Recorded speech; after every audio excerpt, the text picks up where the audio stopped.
শিল্পের আলো ছড়িয়ে দিতে আমরা আবার ফিরে এলাম আপনাদের প্রিয় অনুষ্ঠান মঞ্চালোকে।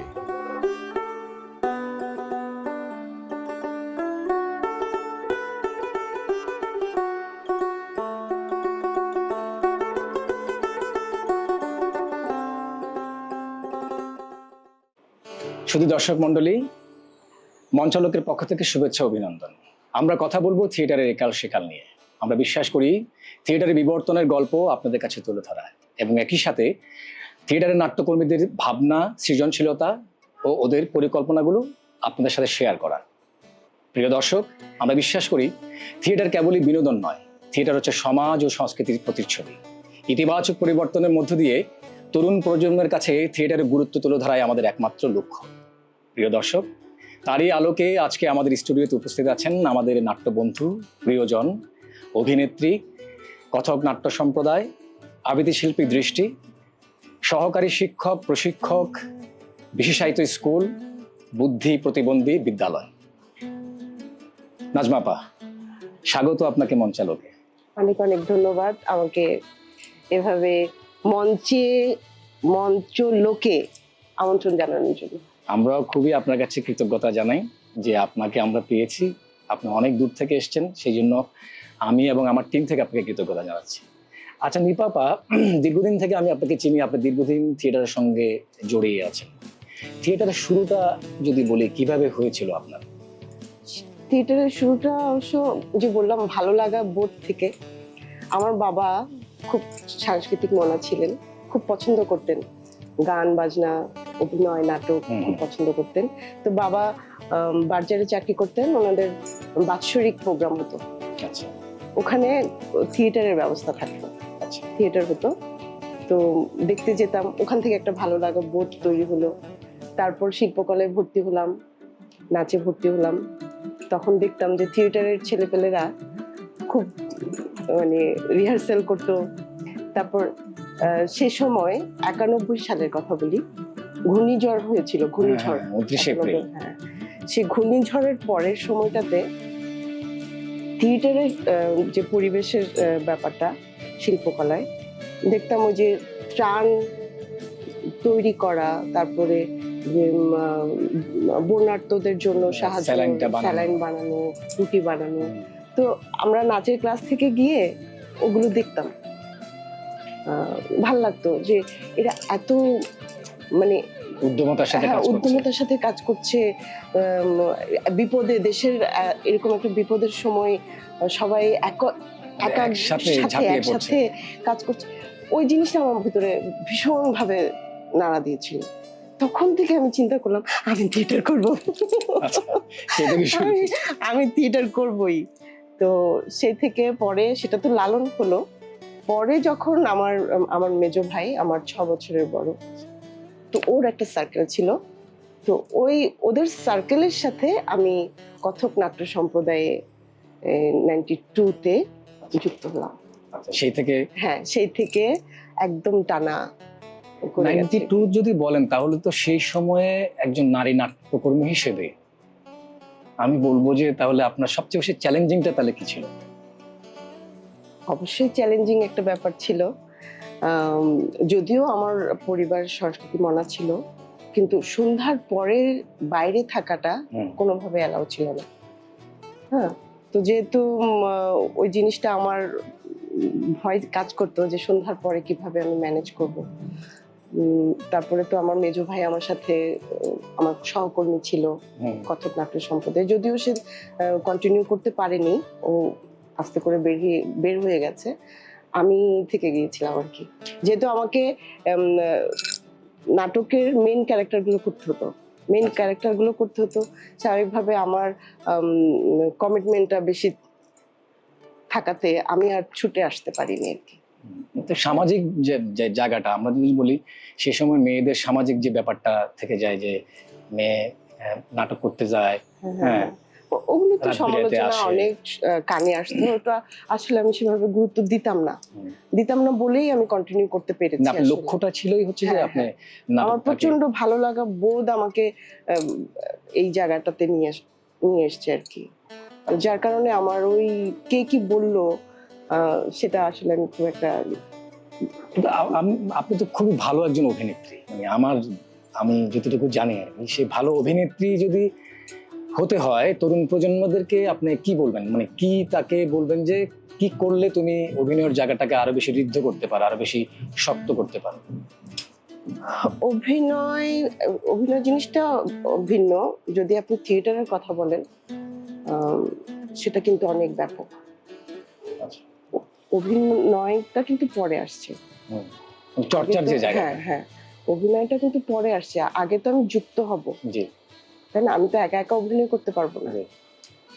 আমাকে থিয়েটারের সাথে যুক্ত হতে হবে, কিংবা আমাকে সেটা শিখতে হবে, সে প্রসেসিং এ আমাকে আগাতে হবে। জি আমি তো চট করে আমি অভিনয় করে ফেলতে পারবো না। জি। কিন্তু আমরা তো কিন্তু আরেকটা জিনিস লক্ষ্য করছি যে চট্টগ্রামে, তথা শুধু চট্টগ্রামে নয়, সারা বাংলাদেশে কিন্তু নারীদেরকে নির্দেশক হিসেবে যদি বলি, কি খুব বেশি কি ডোমিনেট করে রাখা হয়েছে, মানে নির্দেশক হিসেবে তাদেরকে ফ্রন্ট লাইনে আসতে দেওয়া হচ্ছে না, এরকম কিছু কি আপনার কাছে মনে হয়?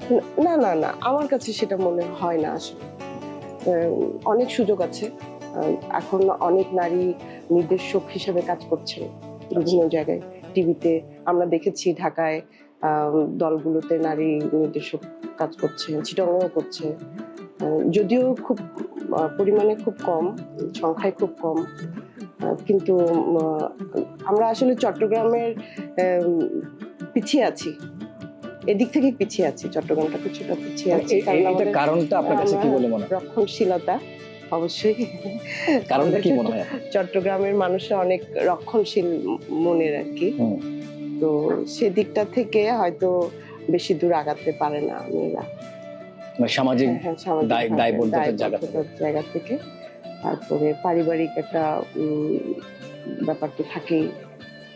আরেকটা জিনিস হচ্ছে, যেমন নিপা আপাকে আমরা কিন্তু অ্যাজ এ নাট্যকর্মী হিসেবে ব্যক্তিগতভাবে অনেকেই চিনে, কিন্তু দলগতভাবে যদি আমরা চিন্তা করি তাহলে মানে দুটো জায়গার মানুষ, একটা হচ্ছে শিল্পকলা, একটা হচ্ছে যে কি আমরা মুসলিম হল কিংবা টিআইসি যেটা বলি।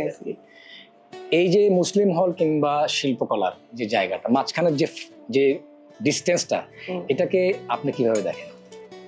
এটা আমার কোনো কালেই ভালো লাগতো না। এই দূরত্বটা কোথাও কোনো সময় আমার ভালো লাগতো না। আমার মনে খুব ছিল, প্রশ্ন ছিল, কেন শিল্পকলায় যারা চর্চা করছে তারাও সেই একই কাজ করছে, আমি এদিকে টিআইসি মুসলিম হল ভিত্তিক কাজ করছি, আমি সেই একই কাজ করছি, কিন্তু কারোর সাথে আমার কোনো সংযোগ নেই কেন? আমার এই জিনিসটা খুব খুব খারাপ লাগতো। আমি যখন শিল্পকলার সামনে দিয়ে যেতাম, আমার ইচ্ছে করতো যে একটু নেমে একটু কারোর সাথে কথা বলে দেখা পরিচিত হই, কিন্তু সেই সুযোগটা ছিল না, সে পরিবেশটা ছিল না। এখন সেটা পরিবর্তন হয়েছে অনেক, আপনারা বুঝতে পারছেন। এটা কি কেউ কি ডমিনেট করে রেখেছিল, এরকম কি মনে হয়? এটা আসলে আমি বলতে চাচ্ছি না, তবে সেটা যে পরিবর্তন হয়েছে এটাই হচ্ছে বড় কথা। এখন অনেকটা সময় পার করে দিয়েছি আমরা, সেই সময়টা, এই সময়টাকে পেতে আসলে আমরা অনেক অনেক সময় পার করে ফেলেছি। মানে এটার জন্য অনেকে অনেক রকমের স্ট্রাগল করেছে, স্ট্রাগল করতে হয়েছে আমাদের। যারা করেছিলেন তারা অনেকে বুড়ো হয়ে গেছে। হ্যাঁ সেটাই। তো অনেকে আবার থিয়েটারের এক সংযুক্ত নেইও কিন্তু এখন, কিন্তু আমরা যারা এখন আছি তারা দেখতে পাচ্ছি যে এখন যে মানে ওই সেই জায়গাটা, ডিস্টেন্সটাকে ভেঙে একসাথে হওয়ার যে আনন্দটুকু, প্রাপ্তিটুকু, এটার যে মানে এটা যে আনন্দটা মানে ভাষায় প্রকাশ করার মতো। সেটাই আসলে এটা আরো মানে এটা হওয়া উচিতই ছিল না। এই যে ভেঙে যাওয়া, দূরত্ব তৈরি হওয়া, আসলে তো আমরা তো মানে মঞ্চ বলতেই তো সবার সমন্বয়ের একটা ব্যাপার, তাই না? তো সেখান থেকে বিচ্ছেদের কথা তো কল্পনাই করতে পারি না, ভালোই লাগে না। মানে কথাটা এই জন্যই বললাম, একজন ভালো অভিনেত্রীর সঙ্গে কিন্তু মানে আমার মতো একজন ছোটখাটো অভিনেতা কাজ করতে খুবই আগ্রহ নিয়েই বসে থাকে, তীর্থের কাকের মতো, সেটা অভিনেতার সঙ্গেও। এখন আপনার সঙ্গে একটা কাজ হলো, কিংবা টিটু ভাইয়ের সঙ্গে একটা কাজ হলো, কিংবা জুয়েলদার সঙ্গে একটা কাজ হলো, সেটা তো আমি কখনো মানে ভাবতে পারিনি যে আমার সঙ্গে কাজ হলো। সেই যে জায়গাটা তৈরি, সেই সেতুটা যে তৈরি হয়েছে, সেটা কি আগামী প্রজন্মর জন্য কি আপনি ভালো মনে করছেন? অবশ্যই ভালো, অবশ্যই ভালো। কারণ আমরা দেখেন, আমরা কিন্তু দীর্ঘদিন অনেকগুলো বছর কেউ কাউকে চিনতাম না। কাছে আসা তো দূরের কথা, একজন আরেকজনের শো দেখা তো দূরের কথা, চিনতামই না। আপনি আমাকে চিনতেন না, আমি আপনাকে চিনতাম না। তো এই যে আমরা যে সেই বলয় থেকে বের হয়ে এসছি, এটা কিন্তু অবশ্যই পজিটিভ। এবং নতুন প্রজন্ম যারা অভিনয় করতে ইচ্ছুক, থিয়েটারে কাজ করতে ইচ্ছুক, তাদের জন্য অবশ্যই এটা ভালো। কিন্তু আরেকটা জিনিস নিপা, আপনি খেয়াল করেছেন কিনা আমি জানি না, থিয়েটারের দলগুলোতে কিন্তু নতুন নতুন মানে ছেলে এবং মেয়েরা আসছে, কিন্তু তারা খুব বেশি স্থায়ী হচ্ছে না। এটাকে আপনি কিভাবে দেখেন? এটা হচ্ছে আসলে একটা সময় আমরা যখন থিয়েটারে যুক্ত হই, তখন কিন্তু খুব বেশি প্ল্যাটফর্ম ছিল না, জি, বেশি চ্যানেল ছিল না, বেশি ওয়ে ছিল না। একটাই গোল ছিল, আমরা মঞ্চে কাজ করব, মঞ্চের সাথে সম্পৃক্ত যা যা আছে করবো, তাই না? কিন্তু এখন কিন্তু অনেক ওয়ে, অনেক চ্যানেল, অনেক ডিভাইস, প্ল্যাটফর্ম তৈরি হয়ে গেছে। এখন যার যেমন পছন্দ এবং যত সহজে যে সেটা অ্যাচিভ করতে পারছে, সে সেদিকে আগাচ্ছে। এটা কি আরেকটা কারণ হতে পারে কি, দায়বদ্ধতার কোনো জায়গা মানে তার মধ্যে তৈরি হয়নি বলেই সেই? হ্যাঁ, সেটা তো ডেফিনেটলি, সেটা তো আছেই। হ্যাঁ, ভালোবাসার জায়গাটা তৈরি হওয়ার ব্যাপার আছে। কিন্তু আমরা যখন কাজ করি ভালোবাসা থেকেই তো করি। প্রথম শুরুটা তো আর মঞ্চে দাঁড়িয়ে পারফর্ম করা না। জি, ছোট ছোট কাজ, দলের ছোট ছোট কাজ, এই যে সমন্বিত যে ব্যাপারটা, তারপরে গিয়ে একটা বিশাল একটা ব্যাপার হয়। কিন্তু এখনকার ছেলে মেয়েদের সেই ধৈর্য, সেই আস্থার জায়গাটাই তৈরি হয় না। সেই প্রশ্ন করে, আমি কি অভিনয় করতে পারবো, আমি কি মঞ্চে দাঁড়াতে পারবো, আমি কি অমুক ক্যারেক্টার করতে পারবো, এসেই তাদের কাছে মানে এরকম একটা চাওয়া তৈরি হয়ে যায়। কিন্তু আমি যদি ভুল না বলে থাকি, কিন্তু আমরা যখন থিয়েটারে যুক্ত হই, মানে গ্রুপ থিয়েটারে যখন যুক্ত হই, তখন কিন্তু আমার মনে আছে আমাকে প্রথম দিনে আমাকে চা আনতে পাঠিয়েছে, দ্বিতীয় দিন বলছে যে রুমটা ঝাড়ু দাও। হ্যাঁ, এমনও হয়েছে যে আমাদের জায়গাটা পরিষ্কার করে তারপরে বসার পরিস্থিতি করে নিতে হয়েছে। এখনকার নাট্যকর্মীদের মধ্যে তো আমরা সেই জায়গাটা আসলে দেখতে পাই না। এটা তো আসলে আমাদের জন্য খুবই হতাশার। ওটাই বললাম আর কি, আসলে ওদের তো অনেক ওয়ে আছে, অনেক প্ল্যাটফর্ম আছে, একটা ভালো লাগছে না আরেকটা গিয়ে তারা সেই সুযোগটা নিতে। তাহলে এতদিন যে আপনি 92 থেকে যে আজকে এই পর্যন্ত যে আপনি থিয়েটার নিয়ে এখনো আছেন, তো সেটা কি ঘরের খেয়ে বোনের মোষ তাড়ানোর মতো? অনেকটা সেরকমই, ভালোবাসার দায় পূরণ করছিলাম আমরা কি সেটাই করছি। সেটাই। আর ওই যে আত্মার একটা তৃপ্তি, কাজ করে, মঞ্চে কাজ করে, সেটা যেই কাজই হোক, ছোট হোক বড় হোক, প্রচন্ড ভালো লাগা থেকে করাটা, এটা আসলে তখনকার আমরা যারা যুক্ত হয়েছিলাম সেটা তৈরি হয়ে যেত, পরিবেশ তৈরি করে দিত। এখন সময়টা খুব অস্থির, আসলে মন মানসিকতাও ছেলেপেলেদের চেঞ্জ হয়েছে। কিন্তু আপনার জন্য একটা প্লাস পয়েন্ট ছিল, কিন্তু আছেও আর, সেটা হচ্ছে যে কি, আমি যতটুকু জানি, যেহেতু আপনারা দুজনেই, আপনি এবং টিটু ভাই দুজনেই থিয়েটারের মানুষ, তো এই দুজনে থিয়েটারের মানুষ হওয়ার প্রেক্ষিতে কি কখনো আপনার টিটু ভাই কি কখনো থিয়েটারের কোনো জায়গা থেকে আপনার কোনো বাধা হয়ে দাঁড়িয়েছিল কি এরকম? না, বরং আমি আরো সুযোগ সুবিধা বেশি পেয়েছি, যার কারণে আমি কন্টিনিউ করতে পেরেছি। একদম সত্যি কথা, যেহেতু আমার পরিবার অনেক রক্ষণশীল পরিবার, তো হাজবেন্ডের সহযোগিতা, সমর্থন যদি না থাকে, একটা বিশাল ব্যাপার আসলে।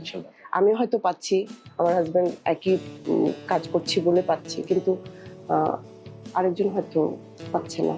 কিন্তু থিয়েটারে যখন কাজ করতে যান, যখন মঞ্চে যখন আপনারা দুজন একসঙ্গে কাজ করতে যান, তখন কি কখনো আপনাদের এই কাজ নিয়ে কখনো দ্বন্দ্ব লেগেছিল, এরকম কিছু আছে কি? কোনো স্মৃতি? দ্বন্দ্ব তো লাগে, কাজের দ্বন্দ্ব আছে না, মতের বিরোধ আছে, পছন্দ অপছন্দ আছে। খুব ইন্টারেস্টিং যদি এরকম কোনো দ্বন্দ্বের জায়গা থাকে, একটু যদি আমাদেরকে বলেন। সেরকম উল্লেখযোগ্য নাই, তবে ছোট ছোট দ্বন্দ্ব তো হয়। যেমন আমি ভাবছি একরকম, সে ভাবছে আরেক রকম, তাই না? এই জায়গাগুলোতে একটু দ্বন্দ্ব হয় আর কি। আচ্ছা, এই যে ভাবনার যে জায়গাটা কথা বললেন, তাহলে ভাবনার জায়গা নিয়ে আমি আরেকটা জিনিস আপনার থেকে জানতে চাই। একটা পাণ্ডুলিপি যখন একটা দল যখন সিলেকশন করে, তখন সেটা আমরা কি করি? প্রথমে আমরা পড়ি, পাণ্ডুলিপিটা পড়ি, গল্পটা পড়ি, পড়তে পড়তে গল্পটাকে আত্মস্থ করি। হ্যাঁ। তারপরে ডিরেক্টর যিনি থাকেন তিনি সেই পড়া অবস্থায় ক্যারেক্টারগুলোকে ভাবতে থাকেন, সংলাপের সঙ্গে ক্যারেক্টারগুলোকে ভাবতে থাকেন যে কোন ক্যারেক্টার সঙ্গে কোন ভয়েসটা আমার যাচ্ছে, তাই তো? এরকম কোন ক্যারেক্টার হয়তো বা আপনি পড়ছেন, স্ক্রিপ্ট নিয়ে কাজ করছেন, আপনার সঙ্গে মানে এরকম কোন বিষয় নিয়ে ওনার সাথে খুব তুমুল ভাবে লেগেছে যে না আমি ভাবছি এভাবে, আপনি কেন এভাবে ভাবছেন? ওভাবে তুমুল ভাবে সেভাবে কিছুই হয় না। একই রকম ভাবনা কখনো কি হয়েছে যে হ্যাঁ উনি যেভাবে ভাবছে আমিও সেভাবে ভাবছি? এদিক ওদিক হয়, একটু এদিক ওদিক হয়, কিন্তু মিলিয়ে নেই আমরা আবার। আচ্ছা, হ্যাঁ, একটু একটু সিনক্রোনাইজ করে নিই। হ্যাঁ, একটু এদিক ওদিক হয়, দেখা যাচ্ছে যে সে ভাবছে একটু কঠিন, আমি ভাবছি একটু নরম, কিংবা আমি একটু এদিক ভাবছি, ও একটু ওদিক ভাবছে, তখন দেখা যায় যে আমরা আলোচনা করে এটাকে মিলিয়ে নিলাম আর কি। কিন্তু এটা কিভাবে সম্ভব যে আপনি থিয়েটারটাকে একদম পুরোপুরি সময় দিচ্ছেন, আবার সঙ্গে আপনি আবৃত্তিও করছেন, সেই সঙ্গে আপনি একজন স্কুলের শিক্ষকতা করছেন, এটাতে তিনটা সংমিশ্রণে আপনার কখনো কি কোনো মানে কাজের ক্ষেত্রে কোনো সমস্যা হয়েছে? না, কিন্তু আপনি স্কুল কি কখনো আপনাকে এই থিয়েটারের সঙ্গে বলেন অথবা আবৃত্তির সঙ্গে যে ইনভলভমেন্টটা আপনার আছে সেখানে বাধা হয়ে দাঁড়িয়েছিল? না না না না, আমার এরকম কখনো বাধা হয়ে দাঁড়ায়নি। তবে সময়ের যে টানাপোড়েন, সময়ের টানাপোড়েনে আমাকে পড়তে হয় অনেক সময় আর কি। যে কারণ দেখা যায় আমি স্কুল থেকে এসে অনেক টায়ার্ড থাকি, যেহেতু আমি বিশেষ বাচ্চাদের নিয়ে কাজ করি, দেখা যায় আমি মানসিকভাবে একটু জায়গায় আসতে একটু সময় লেগে যায়।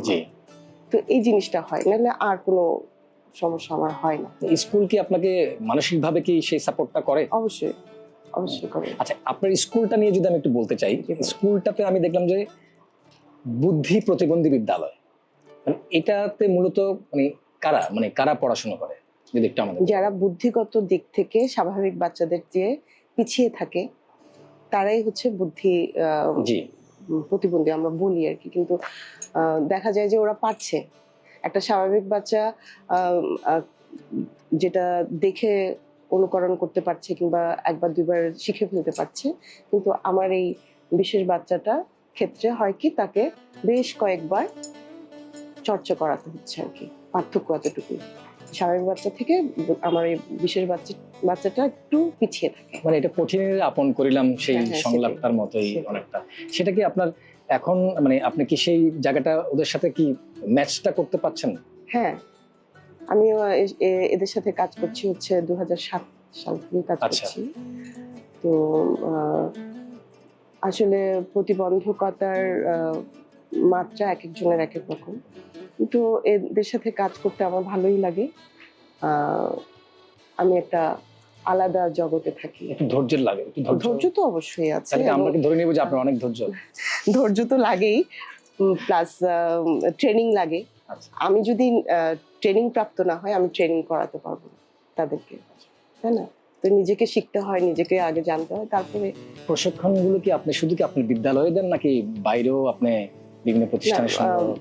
বাইরে সেভাবে করা হয়নি, কিন্তু বিদ্যালয়ে অন্যান্য স্কুলগুলো আমাদের স্কুলে এসে আপনার ওয়ার্কশপের মতো হয়, অন্যান্য টিচাররা এসে ট্রেনিং করে। অন্য স্কুলে টিচাররা এসে ট্রেনিং করে, ট্রেনিংটা এখান থেকে করা যায়।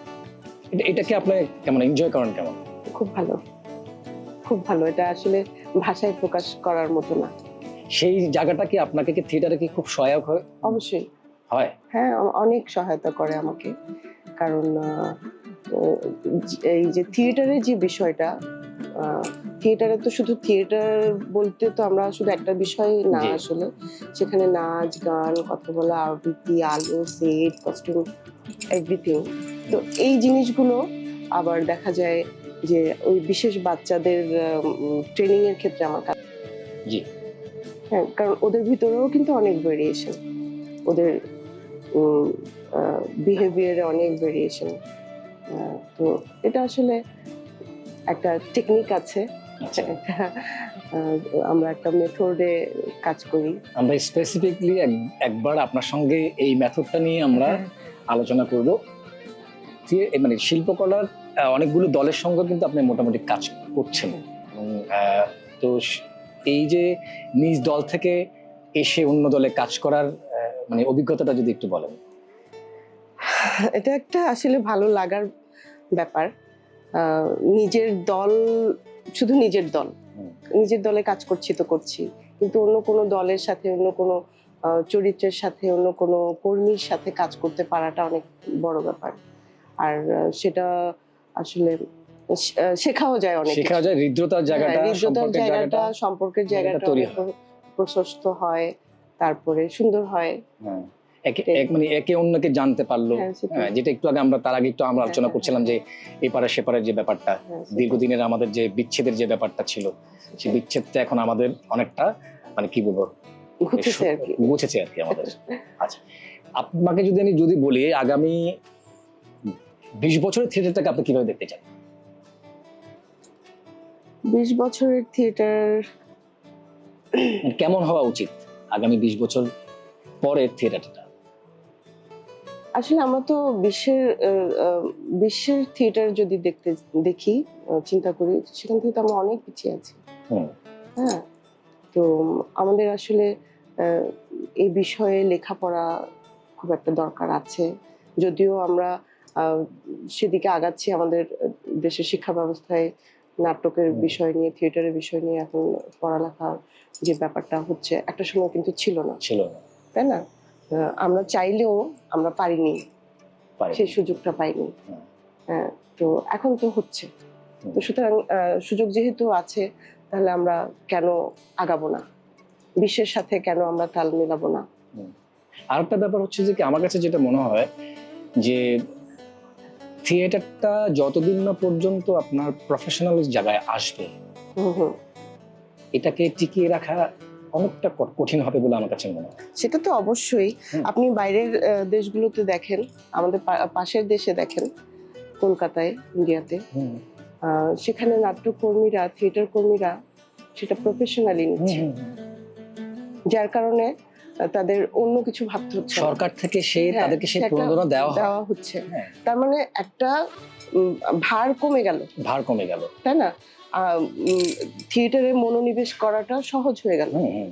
কিন্তু আমাদের ক্ষেত্রে তো তা না। আমাদের প্রফেশনাল জায়গাটা ঠিক রাখতে হচ্ছে, ঘর সংসার ঠিক রাখতে হচ্ছে, সমস্ত কিছু ঠিক রেখে নিজের পকেটের টাকা খরচ করে আমার এই থিয়েটার চর্চাটা করতে হচ্ছে। তার মানে আমার কাঁধে অনেক দায়, অনেক ভার। আমার জন্য সেটা অনেক কঠিন, যার কারণে সেটা আমি বেশি দূর বয়ে যেতে পারবো না, কিংবা পারি না, যার কারণে মাঝে মাঝে স্থবির হয়ে যায়। সেই কারণেই একসময় গিয়ে থেমে যায়, কেউ কেউ হাল ছেড়ে দেয়। না, আমি দেখেছি, আমি কলকাতা শহরে যখন আমি দেখেছি যে এরকম দূরত্বটা এরকম, যে ঢাকা চট্টগ্রাম, একটা নাট্যকর্মী ঢাকা থেকে চট্টগ্রাম এসে সে রিহার্সাল করছে, শো থাকলে শো করছে। আমি তো শুনে অবাক হয়ে গেলাম যে কিভাবে সম্ভব। তখন আমাকে বললো যে হ্যাঁ সম্ভব, তো সে তো অনেকটা তার জবের মতো কাজ করছে। হ্যাঁ, সেটাই, সে চাকরি হিসেবে নিচ্ছে, সেটা মাসোহারা পাচ্ছে। সুতরাং তার তো একটা দিক চিন্তা করতে হচ্ছে না। আপনি কি মনে হয় যে আমাদের সরকার থেকে এই ধরনের পদক্ষেপ নেওয়া খুবই প্রয়োজন? প্রয়োজন তো অবশ্যই, কিন্তু আমার মনে হয় না নেবে। আমরা তো সেই, কারণ আমাদের এই শিক্ষা সংস্কৃতি খাতে দেখা যায় বাজেট খুব, মানে এই খাতটা আসলে বাজেট নাই, তো সুতরাং আর কিছু বলার থাকে না তখন আর। কিন্তু আমরা তো আশা রাখতে পারি। আশা তো থাকেই, আশাই তো এই পর্যন্ত নিয়ে এসছে আমাদের। এই মঞ্চালোকে যদি এই ধরনের প্রোগ্রামটা যদি কারো চোখে যদি পড়ে, প্রশাসনিক জায়গায় যদি কারো চোখে যদি পড়ে, আমরা তার কাছে অনুরোধ করব যে আমাদের আজকের যে কথোপকথনের যে জায়গাটা, এটা নিয়ে ওনারা একটু ভাববেন। অবশ্যই এটা তো বলার অপেক্ষা রাখে না। আসলে এই সংস্কৃতি জগৎ বলতেই মঞ্চ। মঞ্চ ছাড়া সংস্কৃতি চর্চা কিংবা স্টাবলিশড হওয়া কিংবা প্রকাশ করা, এটা কোনোভাবেই সম্ভব না। আমার একটা প্ল্যাটফর্ম দরকার হয় একটা শিল্পীর জন্য। তো এই প্ল্যাটফর্মটাকে আপনি বিশ্বের কাছে পৌঁছে দেওয়ার জন্য সরকারের সহযোগিতা ছাড়া আসলে খুব কঠিন। এক্স্যাক্টলি। নাটকে যে কাজগুলো আপনি এই পর্যন্ত করেছেন, এমন কোন চরিত্র আছে যে চরিত্রটা এখনো করতে পারেননি, আপনি আক্ষেপ করেন ও সবসময়? এরকম এরকম আক্ষেপ, অনেক অনেক আক্ষেপ আমার অনেক একটু যদি বলেন, মানে আক্ষেপের কয়েকটা জায়গা যদি আমাদেরকে বলেন। অনেক আক্ষেপ, মনের মতো করে করতে পারিনি। যা করেছি মনে হয় যেন আরো বেটার করতে পারতাম, চাইলে আরো ভালো করতে এটা কি আপনি মনে হতো। করেন যে মঞ্চে যখন আপনি একটা পারফর্ম করে যখন আপনি শেষ করে যখন বেরিয়ে আসেন, তখন মনে হয় না যে ইস হ্যাঁ আরেকটু বেটার দিতে পারতাম? হ্যাঁ, সেটা তো অবশ্যই। এটা প্রতিটা, আমার মনে হয় প্রতিটা শিল্পীর মনে এই কাজটা করে, একজন ভালো অভিনেত্রী, ভালো অভিনেতার মধ্যে থেকেই যাবে। হ্যাঁ। মানে আমার তৃপ্তি নেই, আমি যতই করি আমার তৃপ্তি বেড়ে যাবে, মানে অতৃপ্তি বেড়ে যাবে। তো এটাই আসলে শিল্পীর মনে হয় বৈশিষ্ট্য, তাই না? হ্যাঁ, বৈশিষ্ট্য এবং সামনের দিকে এগিয়ে যাওয়ার তার তাড়নাটা পথটা তৈরি করে দেয়। আচ্ছা নিপাপা, মানে আমরা তো প্রায় শেষ পর্যায়ে চলে এসেছি। আড্ডা তো আসলে আমরা যদি শুরু করি, মানে এভাবে রাতের পর রাত চলে যাবে আমাদের আড্ডা। আমরা হয়তোবা আবারও কোনো একটা প্রসঙ্গ নিয়ে হয়তো আপনাকে আবারও আমরা জানাবো। আপনি যদিও একজন আবৃত্তি শিল্পী, তো আজকে আবৃত্তি না করে তো আপনাকে ছাড়ছি না। যদি আমাদেরকে ছোট্ট করে একটু যদি একটা আবৃত্তি শোনান। হ্যাঁ, চেষ্টা করতে পারি। Sure. রবি ঠাকুরের একটা কবিতা আছে, পরিচয়, ওটা একটু করবার চেষ্টা করি। একদিন তরিখানা থেমেছিল এই ঘাটে দিকে,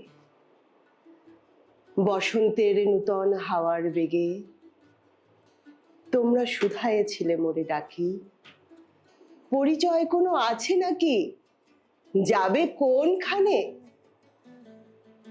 আমি শুধু বলেছি কে জানে। নদীতে লাগিল দোলা, বাঁধনে পড়িল টান, একা বসে গাহিলাম যৌবনের বেদনার গান। সেই গান শুনি কুসুমিত তরু তলে তরুণ তরুণী তুলিল অশোক, মোর হাতে দিয়ে তারা কহিল এই আমাদেরই লোক। আর কিছু না, সে মোর প্রথম পরিচয়। তারপরে জোয়ারের বেলা সাঙ্গ হলো, সাঙ্গ হলো তরঙ্গের খেলা, কোকিলের ক্লান্ত গানে বিস্তৃত দিনের কথা অকস্মাৎ যেন মনে আনি। কনক চাপার দল পরে ঝুড়ে ভেসে যায় দূরে। চমৎকার, অসংখ্য ধন্যবাদ আপনাকে আমাদেরকে এত সুন্দর একটা আবৃত্তি করে শোনানোর জন্য। যদি এই আজকের এই মঞ্চালোকের স্টুডিওতে আসার যদি আপনার অনুভূতিটা যদি একটু আমাদেরকে। প্রথমেই আপনাকে ধন্যবাদ দেই এরকম একটা প্ল্যাটফর্ম তৈরি করবার জন্য, কারণ এখন যে সময়টা আমরা পাচ্ছি সেটা হচ্ছে অনলাইনের একটা সুবিধা পাচ্ছি আমরা প্রচুর। তো এটাকে কাজে লাগানোর যে আপনি যে চিন্তা ভাবনাটা করেছেন সেজন্য আপনাকে আসলে সাধুবাদ দিতেই হয়। আর সবচেয়ে বড় বিষয় যে মঞ্চ নিয়ে যে ভাবনাটা আপনি করছেন, সে কারণেই আরো বেশি বেশি করে আপনাকে ধন্যবাদ দিই। কারণ মঞ্চটাই হচ্ছে আমাদের জায়গা, আমাদের গোল বলি আমরা যেটাকে, যেখানে দাঁড়াতে পারলে একজন শিল্পী নিজেকে সার্থক মনে করে, তাই না? তো সুতরাং এই মঞ্চলোক আরো দীর্ঘদিন, আরো দীর্ঘ শিল্পীকে যুক্ত করুক, আরো না বলা কথা বলুক, আমরা শুনতে চাই, বলতে চাই। জি হ্যাঁ, সেজন্য আপনাকে আসলে অনেক অনেক ধন্যবাদ। আপনাকেও ধন্যবাদ আমাদের স্টুডিওতে আসার জন্য। প্রিয় দর্শক, এতক্ষণ আমরা আড্ডা দিচ্ছিলাম আমাদের প্রিয়জন, প্রিয় অভিনেত্রী নাজমা আলী নিপার সঙ্গে। প্রিয় দর্শক, মঞ্চে নাটক দেখুন, নাটককে ভালোবাসুন। সবাই ভালো থাকুন, সুস্থ থাকুন।